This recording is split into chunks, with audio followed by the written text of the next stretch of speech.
My name is Darren Bearcloth and this is Claw's Critique. I thought I'd start things off with the Canyon Spectral carbon fiber.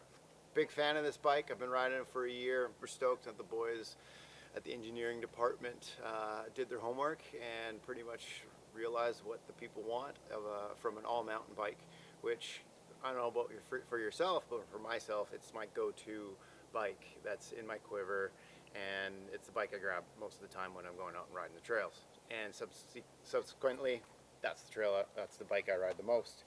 So this bike is it's definitely been one of my go-tos. Big fan of it, and some of the reasons why I am a big fan of this bike.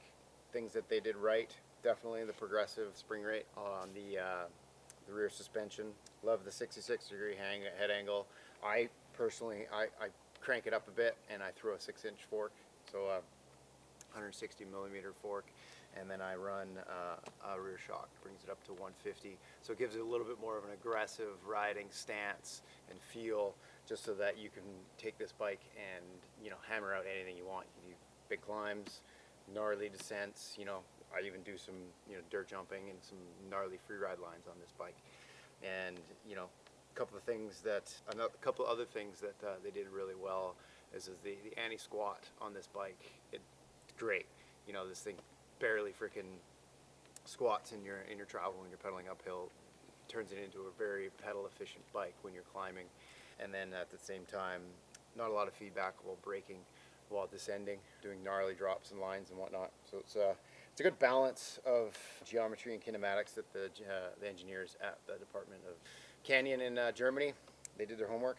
Big fan of that. So one of the things that I really like about this, kind of a small thing but really cool, the guys put an IPU system on it. So basically what it does is it stops the handlebars from twisting all the way, and if you run a really short cable setup like I do, it's kind of nice. So when you do a tomahawk or you eat crap or whatever, you're not wrenching on your cables and all your levers and stuff.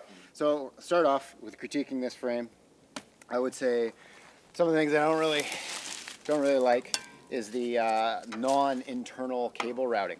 You know, it's a good idea in a lot of sense. You know, the pros to it is you basically have a nice big plastic frame protector coming down the down tube. The downfall definitely is it's finicky.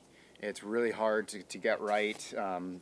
Getting the cables in the right spot, and then sometimes your cables twist. So it definitely takes a little bit of patience, but once you get it, you know, it's on there and it's done. But at the same time, you know, internal routing, if you've ever done it yourself, can be definitely a pain, especially if you don't have the right little tools to thread in and all the inserts and stuff. Yeah, that can be a headache too. But I personally prefer the internal cable routing.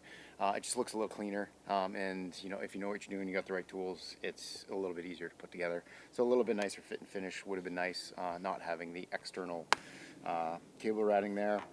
All right, another thing that I can critique on this bike is the bearings and the pivots. It's a bit of a pain in the arse to get at these bolts, and as you should be tightening and checking your tension of all your pivot bolts, you know, every other ride, if not every ride, because, you know, they do come loose. And I've had this come loose a couple times, and the cons are it's a pain in the ass to get to. Some of the pros are, and the reasons why they did this is, you know, it keeps all the dust and all the dirt and crap out of your bearings, so you end up getting a longer service life out of your bearings, but at the same time, a bit of a pain in the ass to do a little bit of you know, routine maintenance on your pivots. But all in all, the bearings and all the pivots and whatnot, they do last. One other thing that I really enjoy on this bike, quite clever, on the rear wheel, to get it on and off, it's a 12 mil. You basically slide it in and out and tighten it or loosen it, whatever you want, and then conveniently tuck it back in. And now you'd think it would fall out, but in all the years that I've been riding these bikes, I've never had it fall out, so that's a big plus. So all in all, 2 thumbs up from this guy on this bike. Yeah, boys did their homework. Stoked. Let's get out and do some riding.